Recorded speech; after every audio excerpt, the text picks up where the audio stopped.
Mr. Sir? Jack was my third cat, and now he's my only cat. I used to have a very special cat named Nova, but he disappeared into the void. I don't know if that... Oh, does it still work? Let me see. Oh, it does still work. Okay. Feel free to watch that video if you're still here.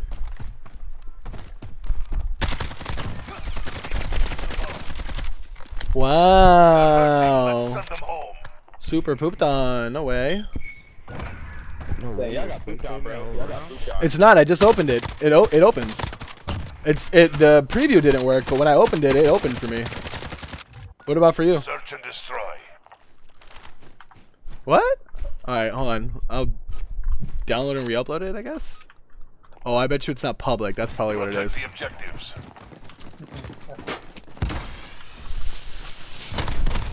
Hey, marker. I hate you. I hate you so much. Oh my god.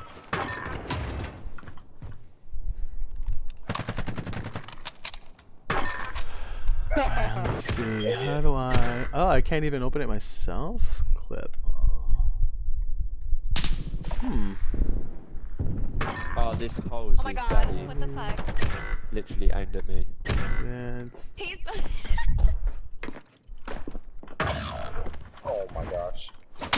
Right, You're the last so man rifle standing. shotgun. Coming from control room.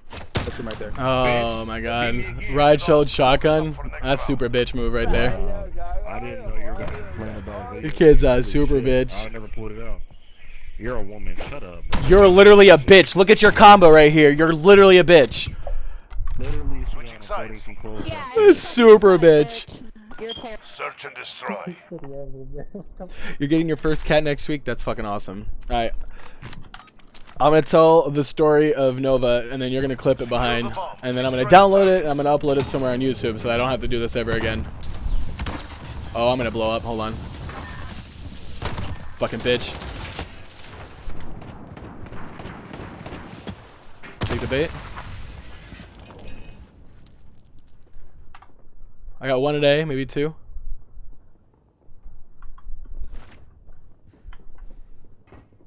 Claymore's on A-bomb, don't push it.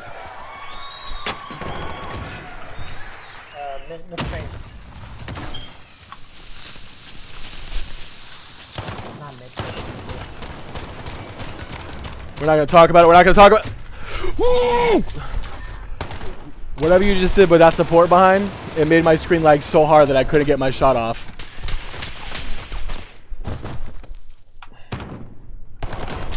That's the only downside of activating skills, is that it literally makes my screen lag. Less than a minute.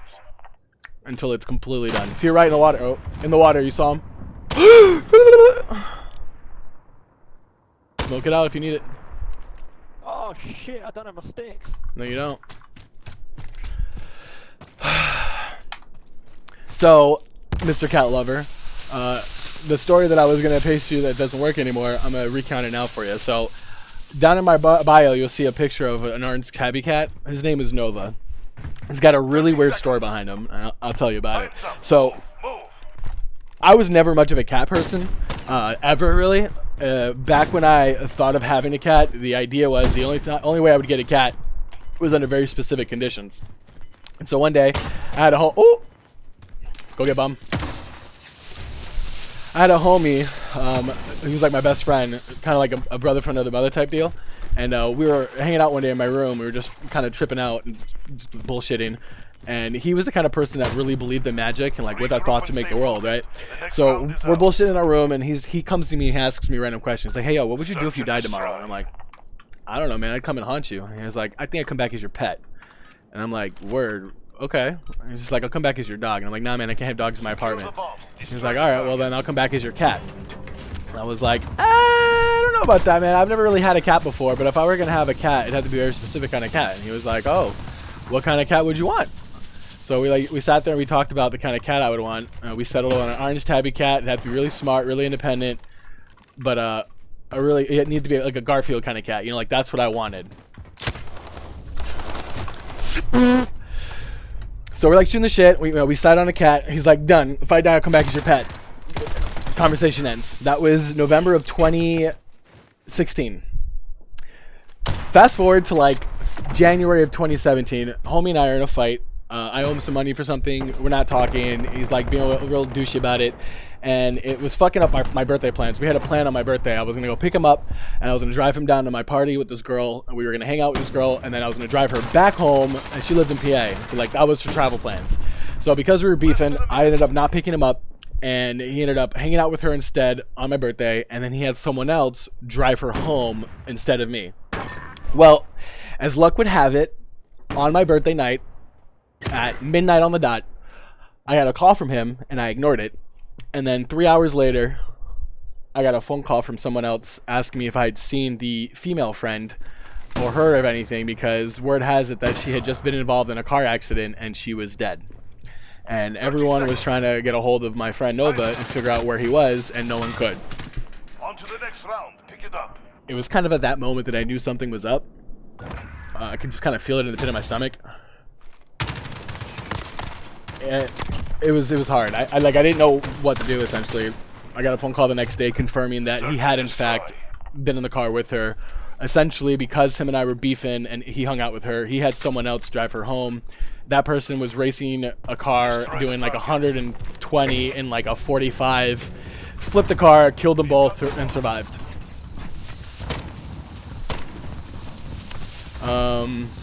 To say that I was depressed would be kind of an understatement. Nova was kind of like my twin flame. Like, he was the only person in my life that I had met, and I don't trust this. I think this guy's cheating. Cosmic Potato's kind of sus too. He was kind of the only person in my life that I looked up to as kind of like a person that I respected. You know, we were like the same age, the same everything, except we were like raised completely different, and he was helping me kind of come to terms with some of the shit that I've been dealing with in my lifetime. So losing him kind of broke me real bad. I started failing school, and I was contemplating self-harm. You know, it just wasn't good. So we had this funeral, and I met his mom at the funeral for the first time. It was really sad because she knew who I was. Like, he considered me family, and his family knew me as such, but we had never met before. And so when we met at the funeral, it was like this big, you know, meet, but not like a meet for the first time, you know what I'm saying? Like, they just kind of knew who I was, and they knew what losing him was like, because he was like family. So she ended up giving me, his mom ended up giving me a folder full of his ashes. That's what's in this necklace, is his ashes are in here. So that was like a little semblance of peace. But you fast forward 2 weeks after the funeral, and my sister calls me. The next round is ours. He's like, "Hey bro, I don't know what's going on, but there's this cat outside my house, and it's been camping here for 2 days. I've tried feeding it, I've tried giving it water, it just sits outside my door and meows all day. It's driving my dog crazy. Can you please come get it?" Now, I'm gonna give you some backstory because this is kind of important. My sister and Nova were intimate. I was really hoping that Nova would like marry into the family, but he hadn't. You know, he hadn't like secured being her boyfriend or anything like that. And my sister lived right around the corner from me on the first floor, whereas I live on the third floor. So it wasn't really easy. It wasn't really easy for, you know, the cat to come camp outside my house, but it would be easy, for example, for him to camp outside my sister's house because she lives on the first floor. So I go around, and she lived literally right around the corner from me. So I walk outside, I go around the corner, and I'm like, "Hey, what's up, sis? You know, what's going on?" And she's like, "I don't know, man. This cat's weird. It's been sitting outside. It's just meowing nonstop. It's driving my dog crazy. I've tried doing everything. At this point, I just want you to take it somewhere else." So I'm like, you know, because I was always really good with pets, with animals in general, either keeping them as pets or bringing them somewhere else to be cared for, you know, adopted and whatnot.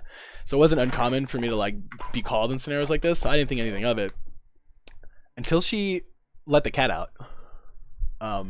She like opened the bathroom door, and out strolls this fucking 6-month-old orange tabby cat. I'm getting goosebumps just talking about this. I can never recount the story without feeling some type of way. Out strolls this fucking like 6-month-old tabby cat, and I knew. I took one look at the cat, and I started bawling. I like crying. Give me a second. I'm telling the story. I literally started crying. I couldn't contain myself. Like, it was just like I knew instantaneously that that was the homie. He knew that I knew. It was like this big cosmic. I don't even know what to say. Like, I picked up the cat and I'm like holding it and I'm crying and I'm like, oh my god, Nova, is it you? And the cat like puts its paws on my necklace and just kind of like looked me in the eyes really deeply. And I just turned to fucking putty. My sister starts freaking out. She's like, bro, what's wrong? Do you know this cat? Why are you crying? And I'm sitting there like, it's Nova. And I'm like trying to explain to her what I just told you and like sobbing. And like I eventually get through the story and I tell her, and my sister's jaw just hits the ground because we were always raised with like this agnostic attitude. You know, I have to hold it to believe it type thing. And when Nova was alive, he always used to say that like with our thoughts we make the world. And I never understood it, and he always used to tell me that I would understand when it was my time to understand. You know, I would just know when I'm supposed to know. And I always just thought it was gobbledygook, you know? Until he died and came back exactly the same way he said he would. And from the moment he walked into my life as a cat, my life did a 180. It was as if he never left. So I started doing well in school. I ended up meeting the love of my life. I ended up getting an apartment, a house. Like, my whole world just did a complete reversal of where it was at when he died. And he actually moved into my household and I adopted him. He became like the best buddy for about 3 years. And then some universal fuckery happened again. You know, we had the cat. We moved into this house in North Carolina, and he was a very bored house cat, let me tell you. Nova loved being lazy. Like, he was like the epitome of Garfield, but he was getting very bored being a cat. So we started training him to go outside. You know, just like go outside, have some fun, a couple hours, come back, you know. And then I started giving him more trust and like let him go out overnight, you know, hang out, come back in the morning. It was a good system. He was a very good cat. Well, shit gets weird. Almost a year to the day now, we were out driving and we saw a car in front of us run over another cat. And, you know, that's not uncommon, I guess, for a cat to be run over, you know, but it was just peculiar that in my 30 years of living, I've never witnessed an animal be run over, let alone a cat. And I didn't think of it at the time, but looking back now, I'm pretty sure that Nova was doing something to warn me or to check and make sure that I was okay with the possibility of him leaving, because looking back now in retrospect, that incident where the cat got run over was the universe telling me, hey, this could be your cat run over in the middle of the night with no collar on, and someone could pull over and see the cat and have no idea who it belongs to and just leave it there, kind of like what you're doing right now. So, you know, you need to be okay with that if you're letting your cat go outside at night. It was kind of like the sentiment, you know? And we talked about it and we were like, wow, should we like not let him go back outside anymore? And we were like, you know what? He's just so much happier as a cat outside. Like, I'm okay with the idea that he won't come back. I always just in my head was like, he'll always come back, you know? Well, a solid like month after we had that incident and that thought, I don't even know. He went out one day, like December 26th, December like 14th. He walked outside and that was it. He never came back. And this was a cat that had been trained to go indoor, outdoor, at his name being called, he would just come back. And then suddenly one day he went out, and the next day it was poof, gone. No one's seen him. We searched the entire like neighborhood. We did like a block radius hunt. I went through every tree, every rock in the forest that we have in here. Not a trace. I've put up posters. Everyone has seen his picture. I walked around the neighborhood screaming his name. And that's it. He was just gone, vanished, thin air. It was as if he walked into a curtain behind the universe and just vanished again. And that's it. It's been a year. I haven't seen or heard a word of him. But he brought Jack to me, the cat that you saw sitting here. Funny enough, about a year after Nova came to our lives, my sister calls me up again. She moved at this point. She calls me up again. And she's like, hey, bro, I don't know what it is you're doing with cats and this mumbo-jumbo bullshit, but, like, stop. And I'm, like laughing, like, what do you mean? She's like, well, another cat just, like, walked into my house today. I need you to come take it. And I was like, wait, what? She's like, yeah, bro, I can't make this shit up. Whatever you're doing, just stop it. Because I can't keep having cats show up at my house. It's driving Rex crazy, her pit bull. So I'm like, all right, I'll be right over. So I drive over, and lo and behold, fucking baby Jack is just chilling in her house, completely unafraid of the giant pit bull there trying to eat it. And so we were like, okay, well, I guess we'll just take Jack and we'll, find him a home. Like the idea, I already had 2 cats at that time. So the idea was just going to find Jack a home. Well, fate had a different story in mind because when we got Jack and Nova together, they were like buddies. It was so fucking apparent that Nova was so happy to have a little buddy friend. We don't even know if they were like boyfriends or friends because it was like a weird loving hate relationship. It was actually really funny. I thought my cat was gay because of how he played with Jack. It was very cute. And then they were together mingling for a little while, and then once I think Nova saw that I was like okay, he fucked off back into the universe. He left me with a support structure. He left me with another pet. He proved to me that magic is real and washed his hands clean of the story and walked away. It is the single weirdest thing I've ever experienced. I have no explanation for it at all. I just know that I no longer believe in coincidences, like not even a little bit. The strings of fate have shown themselves to me, and I'm no longer oblivious to that.